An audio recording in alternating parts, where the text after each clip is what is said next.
Has he No. told you anything about prison? No, we got to see him one time. That was that Monday right before the plea deal. That Monday Right night. before the plea deal, and that was it. These are the parents of Chris Watts, the man who pled guilty to killing his pregnant wife, Shanann, and 2 kids, Bella and Celeste. How did he kill her? How did he say he did it when he snapped? He said he did the same thing that she did to him, that she did to the girls. His parents went into details about the relationship problems Shanann and Chris allegedly had, but more importantly, spoke about the frustrations with his whole plea. Are you guys frustrated with his attorneys here? Are you guys frustrated with the direction they may have put him through? Yes, I am. I am absolutely frustrated. We contacted his public defender, but they declined to comment. Do you guys think he was coerced at all? I don't know. I don't know. I have no idea what the public, to me, that all they wanted to do was just save his life. Just save his life. Well, save his life and life in prison, to me, there's no difference. You know, he's going to die in prison, and there's no telling what will be done to him in prison. And I just want him to fight. I want him to not take this plea deal.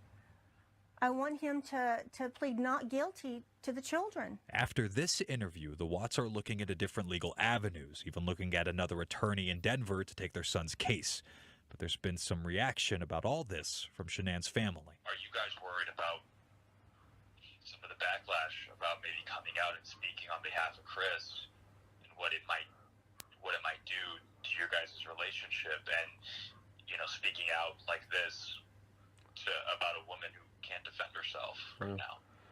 Well, Shanann, I mean, you have to get to know her to be around her. Put it that way. Her family's attorney sent us this statement. Their false statements, however hurtful and inaccurate, will never alter the truth about Shanann and will never alter the truth about the crimes committed by their son. Her memory and reputation deserves to be protected, and her family is fully prepared to do so. I just want to make sure he's doing the right thing. Yes. I mean, if he didn't kill the children, I want him to say so. Then let them prove it. I spoke to a longtime friend of both Shanann and Chris who saw the interview. Out of respect of the families, he didn't want to do an on-camera interview, but said both families are hurting and just hope for the family's sake that Chris doesn't continue to fight this and go to trial. I didn't want them just to save his life or to life in prison. I wanted them to have a defense. You know, there was a defense there. Welcome to The Hidden Verdict, the channel where every case pulls you further into the unknown. Hit subscribe and step with us into the darkest corners of the human mind. In the years leading up to the tragedy, Sandra Rzucek often found herself sensing an uneasiness she could never fully explain, a tension that seemed to linger in the air whenever Shanann had to interact with Cindy Watts. It wasn't loud, it wasn't dramatic, but it was there, quiet, sharp, and unmistakable. Sandra recalls moments where her daughter would come home from visits feeling drained, confused, or brushed aside by comments she didn't know how to respond to. Little remarks about Shanann's parenting, about her sensitivity, about her health, all delivered in a way that made her question whether she was imagining the disrespect or experiencing something far more calculated. Believe in afterlife awareness, and I do believe that Shanann and Nico and Bella and Cece have access. And What did they say to me when they came to see me? have they? Yes. And what did Cece say? The first night when they found Shannon's body. I'm going to be honest with you, Dr. Phil. I was laying in the bed weeping so hard, talking to God, and I said, you know, I could just end my life now and go find my daughter. I had fallen asleep. The next morning, I get a phone call, and they found Shannon's body. I said, do you want me to identify her on the phone? And he said, yeah, you could do that. And I said, is she beautiful? He said, yes. I said, does she have black hair? And he said, yes. And I said, then you have my daughter. That night, I was laying in bed and I just felt a presence, and I heard my daughter. I felt her, and I heard her say, I love you, Mommy, and I'm sorry. She told me she was at peace. I finally fell asleep with my daughter at my presence, and she slept with me. I just felt her. The following day, I get a phone call, and they said, Sandy, we found your granddaughter, but we're not sure which one. And I said, Bella's a little taller. She's pretty slimmer. She don't get a little belly. And if you pull her hair up a little bit, because I do their hair, and it would be so long, you know. And then I realized all the oil, they would never know. So they said, who's the one that wears a pull-up? And I said, that would be Cece. They said, well, then we have Cece. And I said, well, keep going. I said, find my Bella. And 2 hours later, they did. It was hard for them to even tell us. You know, you could hear it in their voices. I couldn't imagine trying to be in their shoes, trying to tell the parents what they just found. Yeah. And it was 2 hours later that they said they had Yeah, found she was Bella. at the bottom of the drum. And their skin was falling off as they were trying to get them out. Everybody needed so much therapy after that. Our hearts just go out to all of them that work so damn hard on this case. And you felt Cece and Bella's presence. I felt Cece's presence. She was first. And she goes, hiya, Nana. And I could see her, but in my mind, you know, but I could hear her. And she said, you've been always so good to us, Nana. And we love you with our soul. And I always took their face and kissed them all over. And she grabbed my face and just kissed me all over. And Shannon said, it's okay now. And we gave kisses, and she turns her to her left. And then Bella came in, and Bella went like kind of like, hi, Nana, you know? You know, just like the way she, I don't know, just the way she did it, yeah. And she said, guess what, Nana? And I said, what, Bella? And she said, I can go to Walt Disney World anytime I want. And I said, that's right, Bella. That's right. She thanked us for loving her so much. And that's how you remember those two? Yes, after I saw Bella and Cece, and then Shannon was standing there. I could see her body, but like kind of like see-through, and then just her upper part turned, and then I couldn't see who was handing the baby to her, and she handed me my grandson, and it's just like Frankie. It's crazy, but looks just like Frankie. Sandra says the world never saw the small details, the looks, the dismissive tone, the subtle coldness that crept into every interaction. She remembers Shanann calling her late at night, not angry but hurt, trying to understand why Chris's mother seemed determined to make her feel unwelcome. Sandra would always tell her to be strong, to breathe through it, to hope things would get better. But deep down, she feared something else was growing, something that could fracture a family long before the world knew their names. Looking back now, Sandra describes these moments as warnings she wishes she could have understood sooner. She speaks slowly, her voice steady but lined with the weight of years spent carrying unspoken truths. She says Cindy's behavior wasn't explosive, it was hidden behind polite smiles and carefully chosen words, the kind of behavior only a mother watching her daughter struggle could truly see. And if you're following this emotional journey here on The Hidden Verdict, take a moment to like this video so more people can hear Sandra's perspective, a perspective overshadowed for far too long. Sandra Rzucek says the world only saw the surface of Cindy Watts, the polite interviews, the controlled statements, the carefully measured tone. But behind closed doors, she witnessed a different side, one she believes quietly chipped away at Shanann's confidence long before tragedy struck. She recalls conversations where Shanann tried to explain how Cindy would undermine her in subtle ways, questioning her choices as a mother, dismissing her concerns about Bella's and Celeste's health, or acting as though Shanann's boundaries were unnecessary burdens instead of basic protection. It wasn't loud confrontation, it was the soft sting of disrespect disguised as concern. Sandra remembers the stories her daughter shared, the moments when Cindy would give the girls something Shanann specifically restricted, the quiet eye rolls when her back was turned, the way her tone would shift whenever Chris wasn't around to witness it. Shanann, always wanting peace, tried to brush it off. But Sandra says a mother knows when her child is hurting, even if the child forces a smile. She recalls one evening when Shanann broke down in frustration, saying she didn't understand why Cindy treated her like an outsider in her own family. Sandra tried to reassure her, but she admits now that she felt a growing dread she couldn't shake. According to Sandra, Cindy had a pattern, small behaviors that didn't look harmful when isolated, but together painted the picture of someone who refused to accept Shanann as part of the family. Those behaviors, Sandra believes, planted seeds of tension that deepened over time, quietly shaping conflicts the world would only learn about later. And as Sandra continues to uncover these painful memories, subscribe to The Hidden Verdict so you don't miss the layers still ahead, pieces of a story too many people thought they already understood. The moment Sandra Rzucek begins retelling the events surrounding the infamous nut incident, her voice tightens in a way that reveals how deeply the memory still cuts. To most of the public, it was a dramatic headline, a shocking conflict between mother-in-law and daughter-in-law. But to Sandra, it was something far more personal, something far more dangerous.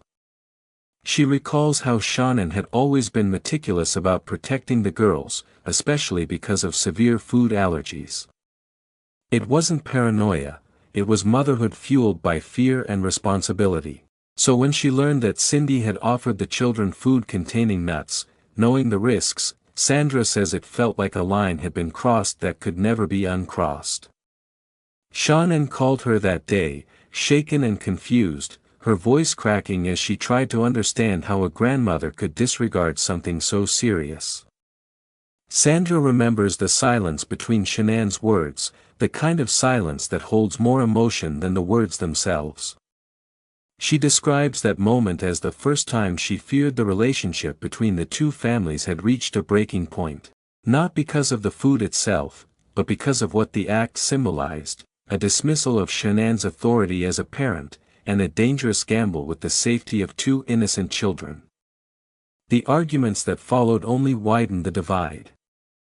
Sandra says she heard the disappointment in Shanann's voice, the exhaustion of trying to be understood, the feeling of fighting battles no one else seemed to acknowledge. She watched her daughter carry that weight, pretending to brush it off but never truly letting it go. If you've ever witnessed family conflict like this, comment your thoughts below, but keep it respectful as we honor Shanann's memory and the pain her loved ones still carry. In the days immediately following the murders, Sandra Rzucek says she expected grief, shock, and devastation from every corner, especially from Cindy Watts.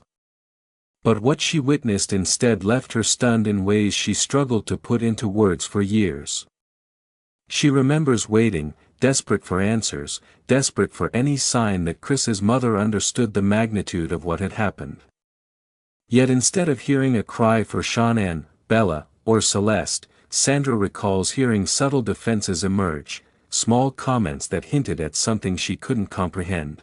She describes moments where Cindy seemed more focused on questioning what Shanann may have done wrong in the marriage than acknowledging the horror that Chris had admitted to. Sandra remembers sitting in interviews, listening to statements that painted Shanann as difficult or controlling, even after the truth was known. Each remark felt like a dagger, reopening wounds that had barely begun to scar. She couldn't understand how a mother could witness the murder of her own granddaughters and still search for ways to soften Chris's image. The world saw polished interviews, a grieving mother trying to navigate the unthinkable, but Sandra says behind the scenes it was something entirely different, something that felt like an attempt to protect Chris from the full weight of the world's judgment. She recalls the sleepless nights, the crushing disbelief, the feeling that the Rzuceks were being forced to defend Shanann even after death. It was a pain she had to carry quietly, because every word she spoke was analyzed, twisted, or held against her. And for years, she chose silence, not out of fear, but out of exhaustion. If you're still with us on this emotional journey, share this video so Shanann's truth reaches more people, and her memory stays as strong as her spirit. Last summer, on August 13, 2018, my daughter Shanann Watts and her children were murdered. They were killed by Shannon's husband and the children's father, Chris Watts. I can't possibly describe how painful the last 11 months have been for myself, my wife, and my son Frankie Jr. And for everyone else who cared so much about Shanann and her children. Just dealing with this type of tragedy is more than a family should bear. But I am making a statement today because for the past 11 months, piled on top of pain and the grieving of this devastating loss, our family has been subject to horribly, cruelly abused, outright bullying, and on a daily basis.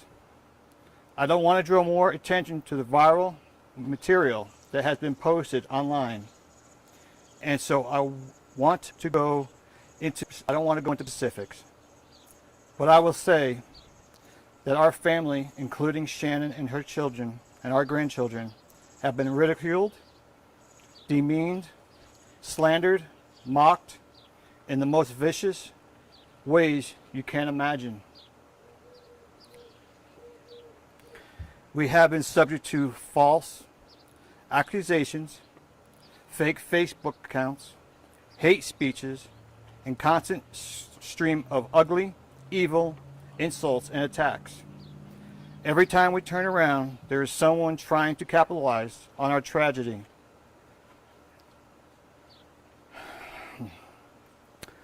By spreading false rumors and outright lies about Shanann and our grandchildren.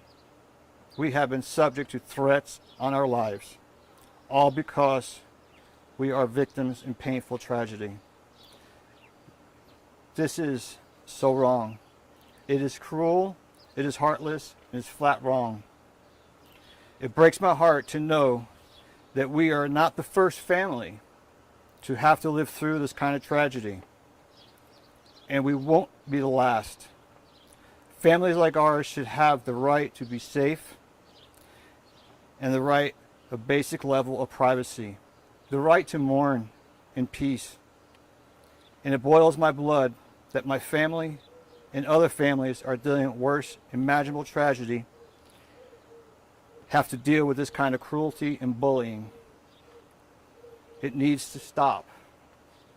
To Congress, or to any position in power, we are calling on you to do something to pass laws that will protect victims of unspeakable crimes from this kind of abuse.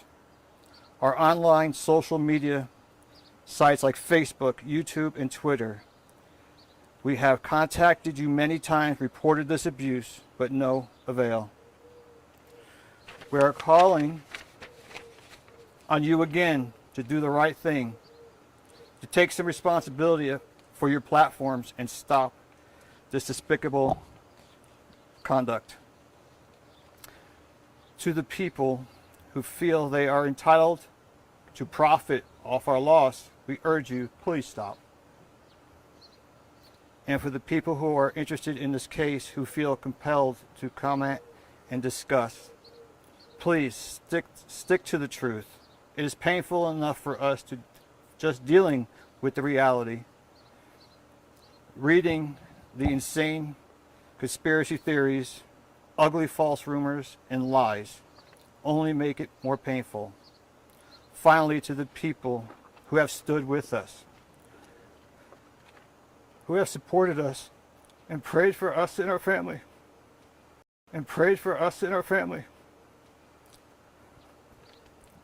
For Shanann and her grandchildren, we can't thank you enough. God bless you all, and thank you for your time.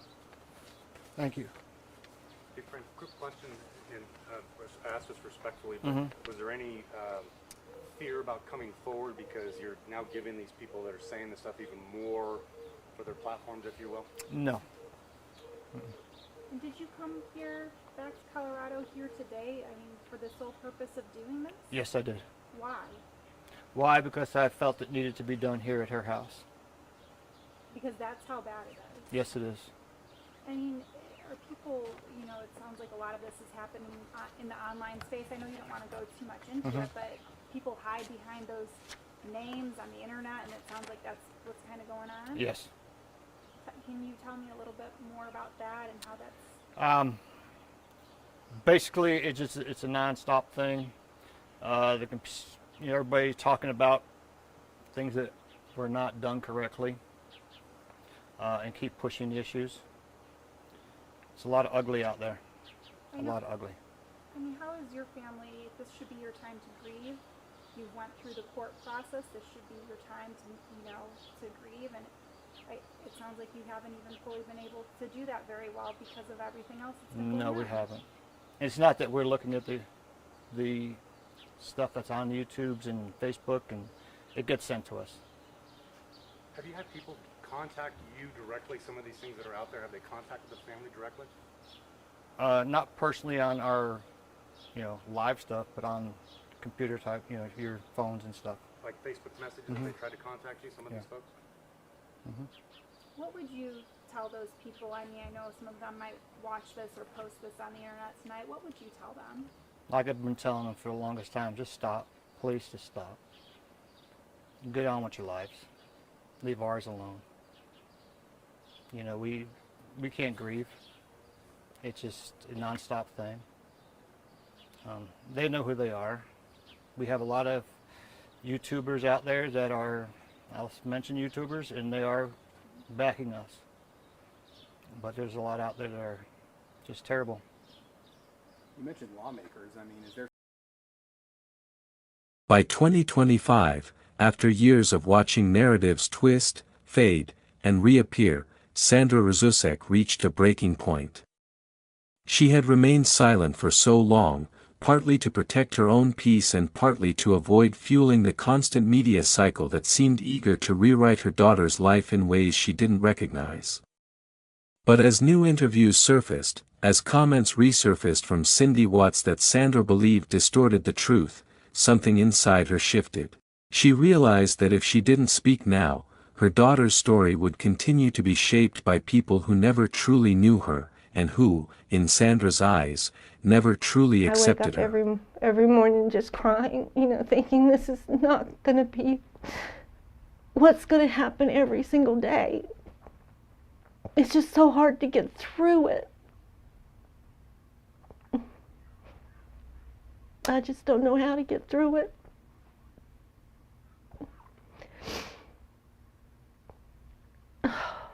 Tell me about his childhood. Did he play sports? Was he in scouts? What kinds of things did he do? Yes, he played sports. He played sports from the time he was 5 years old up until he was 17. And he was in basketball, he was in baseball, he was in football, and loved NASCAR. He and his dad went to the NASCAR races all the time. Loved sports. And he was a good kid. Had two best friends, and that's who he grew up with, and still are friends with them today. And there's nothing that would have predicted any of this could have ever happened. Yeah. Nothing in his childhood at all. I would have never in a million years thought something like this could happen to him at all. You didn't see things like him getting into fights? Or... No fighting. He was quiet, and he got along with people, and he didn't start anything, and he was a perfect teenager, tell you the truth. He did not even rebel. He wanted to go to NASCAR Tech. We made that possible for him. What did he do after he finished school? He worked at the dealership as a service technician and was making good money and loved it.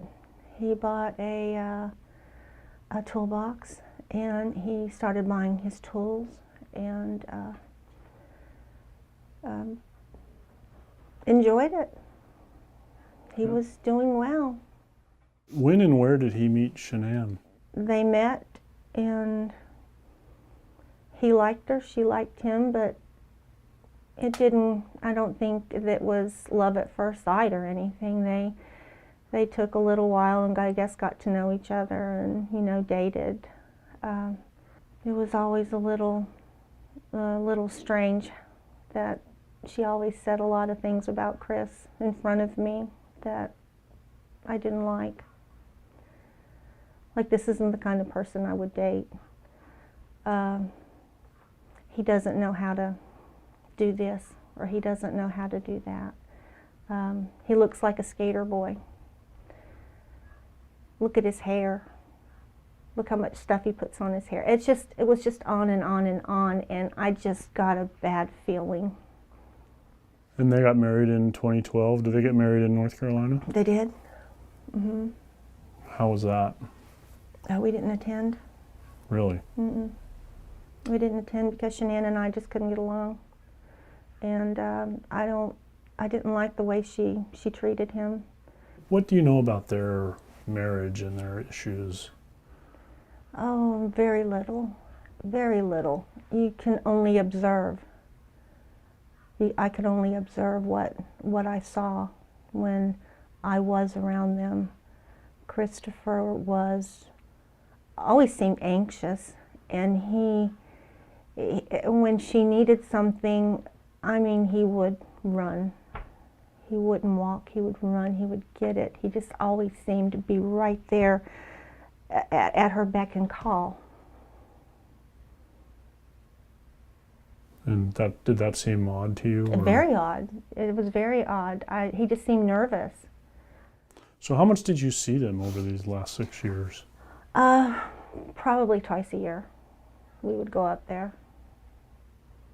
Did you stay with them, or? Yeah, we would stay with them, and stay a week, and then come back home. Tell me about Bella and Celeste. Oh, Bella was just like Chris, just like him, shy, cautious, conservative. Cece was a ball of fire. I mean, she was fearless, completely fearless. She just loved to run, run, run, run, run. So they were wonderful. It breaks my heart to know that they're not here. They were beautiful children, beautiful children. What did they call you? Mimi. Mimi? And how about Ronnie? What did they call? Papa. Do you think Chris loves Shanann? Oh God, he loved her. Yes, I believe he loved her at first. I believe he did. But I think as the years went on, I think it just being in that kind of a relationship, which the social worker even said that marriage should have ended a long time ago. Shanann's pregnancy, and what did Chris tell you about that? Was he excited? No, I don't think he was. I think it was a shock to him. And he said that they have been talking about divorce, that you know, they are not compatible anymore, and he was not happy anymore. And I finally thought, he's finally seen the light. And I take it Chris had never been in trouble with the law? Never. He's got one speeding ticket and didn't even know about that. Tell me what happened when they were reported missing. What did you find out? How did you find out? Who told you? I think Ronnie called me. Ronnie called me and said that they're missing, and I thought, I don't believe it. I didn't believe they were missing. I believed that she was going to punish Chris. She was just going to punish him, take the girls, and just punish him. I had no idea of anything else. Christopher called and said, Mom, they're searching the house. I said, okay, that's fine. I mean, and I still was not worried. She says the final push came when she heard Cindy imply, again, that Shanann had been too strict, too hard to understand, too emotional. These weren't new accusations, but hearing them repeated years later felt like a fresh wound. Sandra realized she was done watching from the sidelines. She owed it to Shanann, to Bella, to Celeste, and to the world that had embraced their story with so much compassion. And so she finally decided to expose the behaviors she had witnessed, the ones she says the public never saw, the quiet cruelty hidden behind polite smiles and carefully crafted statements. Sandra didn't speak out for revenge. She spoke out for clarity. For truth. For closure. She wanted people to understand that the tension didn't start with arguments or dramatic confrontations, it started with small, consistent actions that chipped away at her daughter's sense of belonging until there was nothing left but emotional exhaustion. As Sandra ends her revelation, she reminds the world that silence doesn't mean acceptance, it sometimes means survival. My name is Sandra Rzucek, Shannon's mother. I wanted to say thank you for this moment. I want to take a moment to thank everyone who has prayed for our beloved family, who had sent gifts, cards to us from all over the world. I know God will put the evil people where they need to be. I also want to take the time to thank the town of Frederick, Greeley, FBI, the DA's office, the CBI, for exceptional work. We thank Nicole Atkinson, Shannon's neighbor Nathan, and his family. To me, they're our heroes. They really are. God bless. God makes no mistakes on who he puts in your life. Marriage is about love, trust, and friendship and unity. We marry for sickness and health, to death do us part. Our daughter Shanann loved you with all of her heart. Your children loved you to the moon and back. Shannon's family was her world. Shanann put a crown on your head. But unfortunately, the day that you took their life, God removed that crown. We loved you like a son. We trusted you. Your faithful wife trusted you. Your children adored you, and they also trusted you. Your daughter Bella Marie sang a song proudly. And I don't know if you got to see it, but it was, "Daddy, you're my hero." I have no idea who gave you the right to take their lives.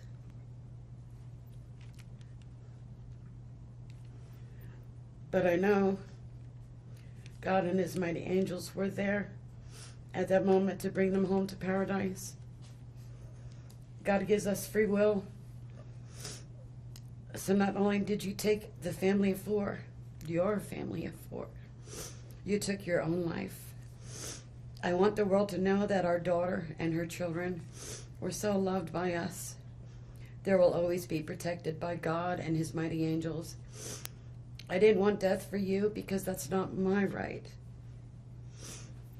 Your life is between you and God now, and I pray that he has mercy for you. From Shannon's mother, Bella Marie, Celeste Catherine, and Nico Lee's, Nana. Thank you, Your Honor. And as we close this emotional chapter here on The Hidden Verdict, tap subscribe, like, and share so the voices of victims, families, and the silence continue to be heard long after the headlines fade.